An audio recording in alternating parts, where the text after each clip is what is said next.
Hello, I'm Denise Boone. I'm Principal Optometrist at Buckinghamshire Healthcare Trust, and I'm here today with Preeti Singler, Low Vision Practitioner at Buckinghamshire Health Trust. And today we're filming a series of cooking videos because to help to show you what it means to have a good diet and what diet you can use to help protect your eyes from macular disease, but also to show you the tips and hints and gadgets that are available for you if you have visual impairment.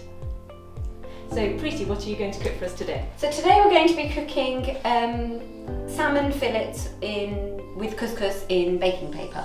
It's a really easy dish, perfect if you've got some sort of visual impairment and you're losing your confidence to cook in the kitchen, because it's basically an assembly of products that then you put in the oven, and it's a great dish for eye health because it has omega-3 oils and fish oils from the salmon.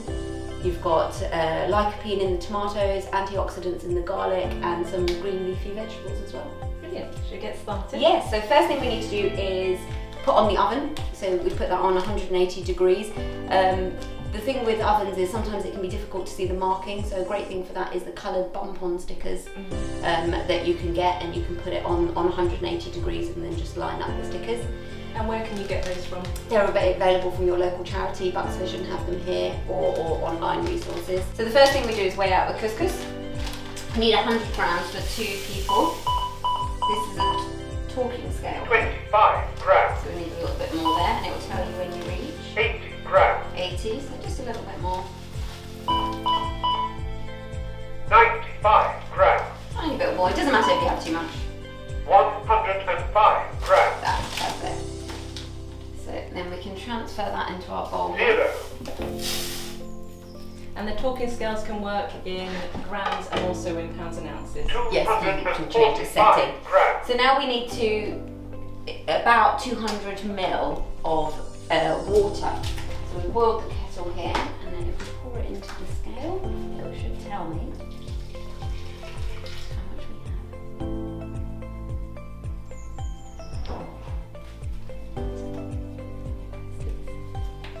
Water. 100 milliliters. There you go, perfect. So we need a little bit more. 130. 160.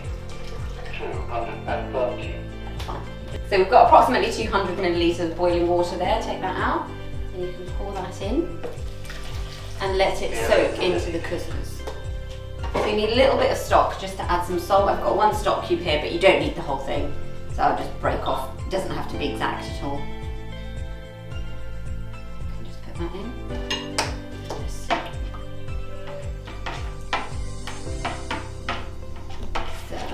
So I've stirred the couscous. Now we need to add some things to the couscous. First thing we'll add is some olive oil.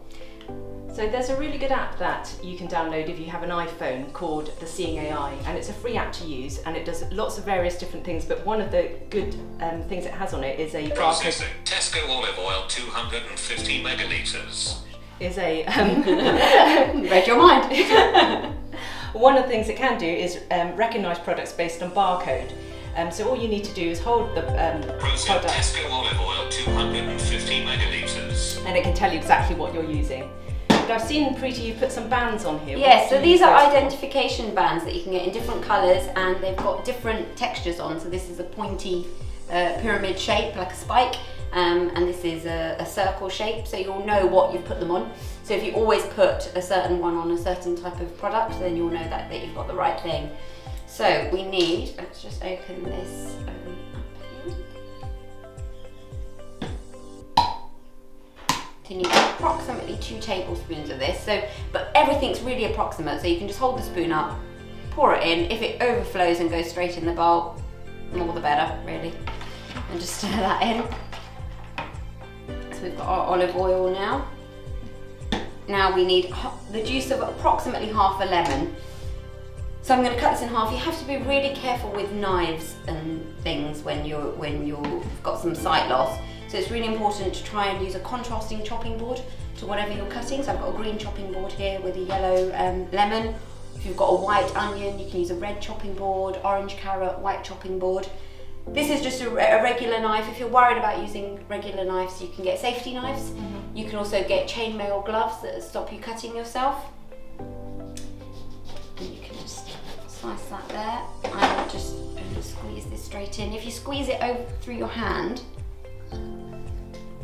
you will catch any pips, because there's nothing worse than a bit of pip in your food.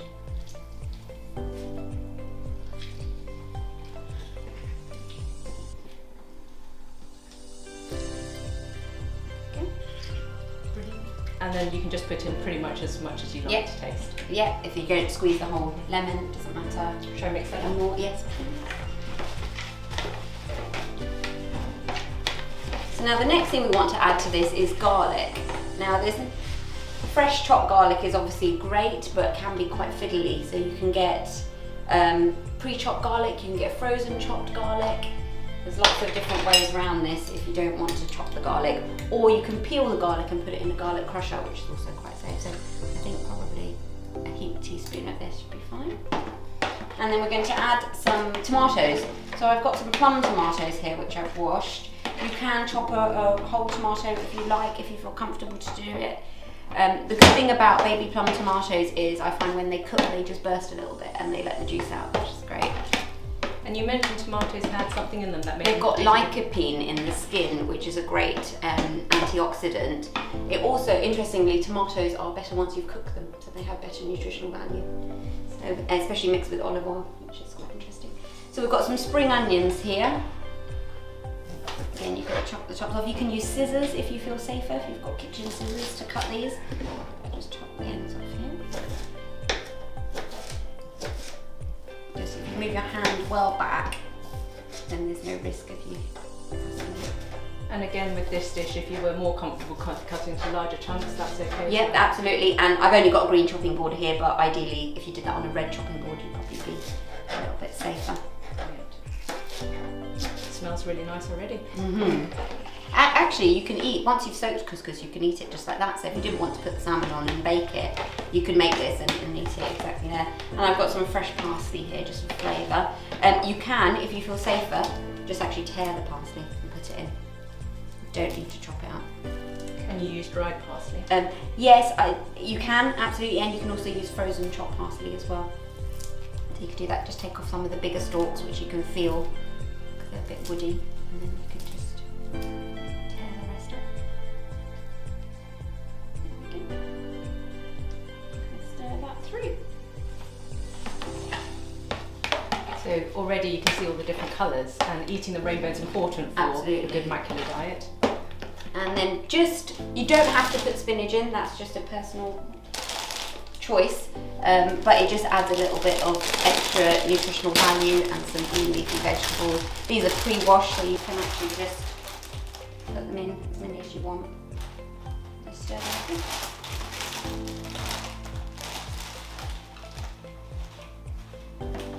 And this will bake down, and they'll become quite small and just fold in.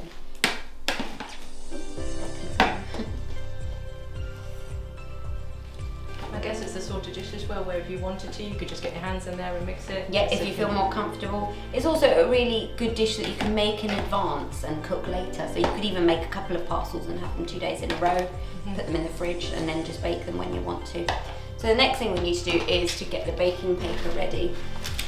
So approximately 30 centimetres by 30 centimetres square, but it doesn't have to be exact, so you just about that much, and you just tear it off. So we'll do the second one in a moment, but if we just spoon half the mixture onto here.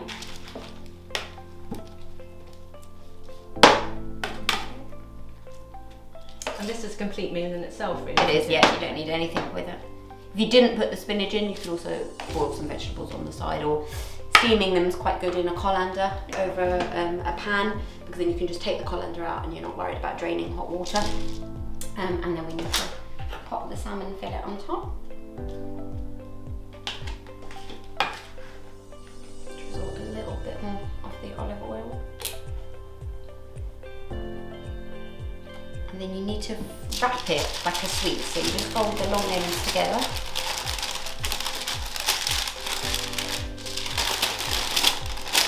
And then just twist the sides together to make it sealed, because it cooks in its own steam and it locks in the flavour.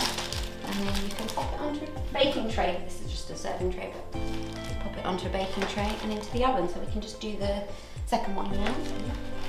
That's so really simple. Really super simple. And actually you could swap the salmon with any type of fish that you like, really. But oily fish is particularly good, Yeah. so Tuna, salmon, mackerel.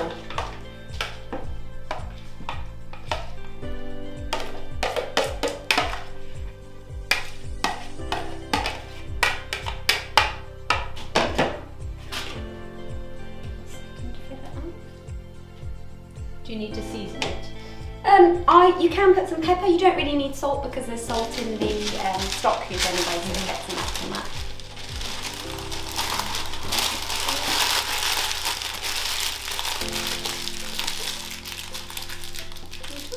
And then you pop them on a baking tray into the preheated oven about 25 minutes. And that's it, ready to go.